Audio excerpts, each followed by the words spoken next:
ডিসকাশনে যেতে চাই, বাংলাদেশ টিম নিয়ে যে আলোচনাটা করতে চাই, যে ট্যাগলাইনে এই ডিসকাশনটা হচ্ছে, সেখানকার দুটো গুরুত্বপূর্ণ ক্যারেক্টার, একটা হচ্ছে মোহাম্মদ সাইফুদ্দিন, আরেকজন হচ্ছে তাসকিন আহমেদ।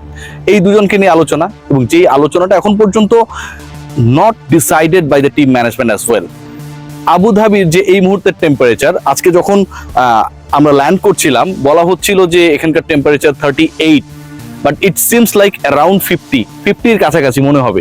সিরিয়াসলি বাংলাদেশ দল এই মুহূর্তে এখানে যে অনুশীলন করছে এবং অনুশীলনে এসেছে, ক্রিকেটাররা অনুশীলনে নামার আগেই সিমস টু বি টায়ার্ড, এবং এখানে এই সিচুয়েশনটা অনেক বেশি হিউমিড, অনেক বেশি সূর্যের তাপ, সবকিছু মিলে যে কারোর জন্য অনেক টায়ারিং।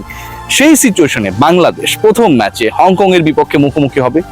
সেই সিচুয়েশনে বাংলাদেশ প্রথম ম্যাচে হংকং এর বিপক্ষে মুখোমুখি হওয়ার চেয়েও বেশি ফোকাস করবে এই একই স্টেডিয়ামে অপর দুই প্রতিপক্ষ শ্রীলঙ্কা এবং আফগানিস্তানের বিপক্ষে।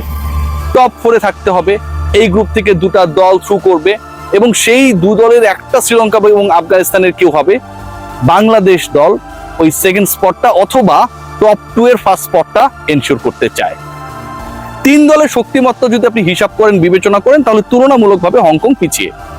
বাংলাদেশের প্রতিপক্ষ যে তিন দল, সেই হিসাবে হংকং এর বিপক্ষে প্রথম ম্যাচে বাংলাদেশ 11-এ কি তাসকিন আহমেদকে ড্রপ করা হবে? Not for his form. আমরা দেখেছিলাম নেদারল্যান্ডসের বিপক্ষে দীর্ঘ সময় পর ইনজুরি কাটিয়ে নানা অনেকটা মুখরোচক সমালোচনা তৈরি করে তাকে বিতর্কিত করার চেষ্টা, সবকিছুকে পাশ কাটিয়ে তাসকিন যখন ফিরলেন প্রথম ম্যাচেই 4 উইকেট নিয়ে ম্যান অফ দ্য ম্যাচ, পরের উইকেট ম্যাচে নিচ্ছেন আরো দুটা। কারণ এই তাসকিন আহমেদ বাংলাদেশের পেস ডিপার্টমেন্টের মূল ভরসা। মনে করা হচ্ছে শেখ জায়েদ স্টেডিয়ামে বাংলাদেশ আলটিমেটলি 3 জন পেসার খেলাবে। সো ওই 3 জন among those 3 pacers, Taskin Ahmed definitely is a very important part. But প্রথম ম্যাচের জন্য কি তাসকিন গুরুত্বপূর্ণ, নাকি পরের 2 ম্যাচের জন্য আসলে তাসকিনকে বিবেচনায় রেখে প্রথম ম্যাচে ড্রপ করা হবে? Is going to be a very crucial decision. What about Saifuddin? সাইফুদ্দিনকে নিয়েও আলোচনা হচ্ছে। বাংলাদেশের ব্যাটিং ডেপথ নিয়ে যদি আমরা ডিসকাশন করি, যে টোটাল 6 জনের বেশি ব্যাটার নেই, কোনোভাবেই আপনি অ্যাকোমোডেট করতে পারবেন না। There is no Shakib Al Hasan and Mehedi Hasan Miraz. পরের 5টা হচ্ছে টোটালি বোলিং ডিপার্টমেন্টে যারা, পেস এবং স্পিন ডিপার্টমেন্টে যারা কাজ করে তারা। সো সাইফুদ্দিনকে খেলালে অনেকটা শেখ মাহাদি স্টাইলে যে স্পিনিং অলরাউন্ডার, আপনি একটা পেস বোলিং অলরাউন্ডার পাচ্ছেন। কোনো কারণে যদি ফল করে, এখানকার সিচুয়েশন যা, এখানটায় চেস না করতে পারলে কিন্তু খবর আছে লাস্ট 8টা ম্যাচের 7টায় সেই দল জিতেছে যারা পরে ব্যাট করেছে। আস্কিং রান রেটের সাথে পাল্লা দেবার হিসাব নিকাশ আসতে পারে, কিন্তু আপনার যদি 5টা উইকেট পড়ে যায়, 6টা উইকেট পড়ে যায়, হোয়াট উইল হ্যাপেন? সো ওই বিবেচনায় সাইফুদ্দিনকে কি পেস অপশন একই সাথে ব্যাটিং অপশন হিসেবে বিবেচনা করবে কি না, এই 2 প্রশ্নের উত্তর মেলানোর একদম দ্বারপ্রান্তে টিম টাইগার্স। তবে আমার যতটুকু মনে হয় প্রথম ম্যাচ থেকে Taskin Ahmed will be available. Batting ডিপার্টমেন্টের শুরুটা নিয়ে আসলে কোনো ডিসকাশনের সুযোগ নেই। তামিম এবং ইমন বাংলাদেশের best ever opening pair, emerging opening pair আমরা পেয়ে গেছি। আমরা বিভিন্ন সময় তামিম ইকবালকে দেখতাম, বাট তামিম অলওয়েজ একটা সিচুয়েশনের মধ্য দিয়ে যেত যে তার পার্টনাররা চেঞ্জ হতো। আমরা শাহরিয়ার নাফিসকে কখনো দেখেছি, গুল্লু ভাইকে কখনো দেখেছি, ইমরুল কায়েসকে কখনো দেখেছি, নাইম শেখকেও আমরা বিভিন্ন সময় দেখেছি। So many more openers, Enamul Bijoy থেকে শুরু করে, who played their role as a partner of Tamim Iqbal. So Tamim ইকবালের সময়ে যেই সিচুয়েশনটা ছিল, একটা জায়গা ফিক্সড ছিল, বাট এখন বাংলাদেশের 2টা জায়গা শুধু ফিক্সড না, কনফিডেন্ট। উই আর কনফিডেন্ট যে এই দুটাই হচ্ছে বাংলাদেশের সেরা অস্ত্র in opening, starting. So starting এই দুজনেই থাকবে। নাম্বার 3 তে লিটন কুমার দাস আর ক্যাপ্টেন। নাম্বার 4, এখানটা নিয়ে যে ডিসকাশনটা হচ্ছে ভাই, আমি আগেও বলেছিলাম যে বাংলাদেশ দলের আসলে একটা মধুর সমস্যা তৈরি হয়েছে নাম্বার 4 নিয়ে। আপনি কাকে খেলাবেন?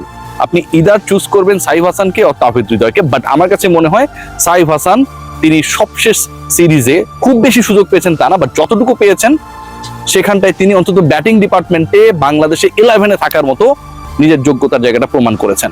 সো আমি সাইফকে চাই। একই সাথে এডিশনাল স্পিন শক্তি, এডিশনাল বোলিং অপশন হিসেবে আপনি সাইফকে পাবেন। সাইফ কিন্তু তার প্রথম ওভারেই উইকেট নিয়েছিল 2টা নেদারল্যান্ডসের বিপক্ষে। প্রতিপক্ষ ইস্যু না, আন্ডার প্রেসার একজন ক্রিকেটার, জাতীয় দলে ঢুকলো 2 বছর পর।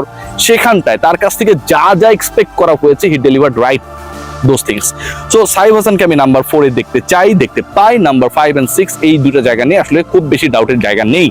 নুরুল হাসান সোহান, আপনারা সবাই জানেন লাস্ট ম্যাচে 11টা বল খেলার মাত্র সুযোগ পেয়েছিলেন, 22 রান করেছিলেন। Definitely Sohan is a very deserving candidate, but আমার কাছে মনে হয় team management Shamim Hossain Patwari and Jaker Ali Anik, যেই দুজন মোটামুটি মাহমুদুল্লাহ রিয়াদের রিটায়ারমেন্টের পর থেকেই বাংলাদেশ দলকে অন্তত ফিনিশিং এর জায়গাটায় নেতৃত্ব দিয়েছেন, এবং কোয়াইট সাকসেসফুলি তারা রানস করেছেন। শামীম পাটোয়ারি লাস্ট একটা দুইটা ইনিংস নিয়ে অনেকের ক্ষেত থাকতে পারে, কষ্ট থাকতে পারে, বাট এগুলো নিয়ে বিবেচনা করার কোনো সুযোগ নেই। শামীম পাটোয়ারি কি করতে পারেন ওয়েস্ট ইন্ডিজের মাটিতে, ওয়েস্ট ইন্ডিজে তিনি দেখিয়েছেন সেটা। শামীম হোসেন পাটোয়ারি শ্রীলঙ্কার বিপক্ষে ওই 5 বলে 13 রান করেছিলেন। So hitter Shamim Hossain Patwari and definitely Jaker Ali Anik, the only কি বলবো pair of our power hitting এবং একই সাথে ফিনিশিং রোল যে দুজনকে আমরা দেখবো। এই 6টা জায়গা হয়ে গেল। পরের 5টায় আমার কাছে মনে হয় মোহাম্মদ সাইফুদ্দিনের জায়গা আমি দেখি না, আমি তাসকিন আহমেদকে দেখি। আবারও বলছি, তাসকিনের সাথে অন্য দুটা বোলিং অপশন হিসেবে ডেফিনেটলি মুস্তাফিজুর রহমান খেলবেন। বাংলাদেশ কোনোভাবে একটু মাথায় রাখবেন এই হিসাবটা, যে তাসকিনকে আমি খেলতে দিলাম না, রেস্ট দিলাম, তাসকিন আজকে না খেললো, পরের 2টা ম্যাচ গুরুত্বপূর্ণ, এই কনফিডেন্স বাংলাদেশ দল এখন পর্যন্ত গ্রো করতে পারে নাই। এই দলটা ইউএইর বিপক্ষে এই কন্ডিশনে এসে হেরেছে, এই দলটাই ইউএস এর বিপক্ষে তাদের কন্ডিশনে গিয়ে হেরেছিল।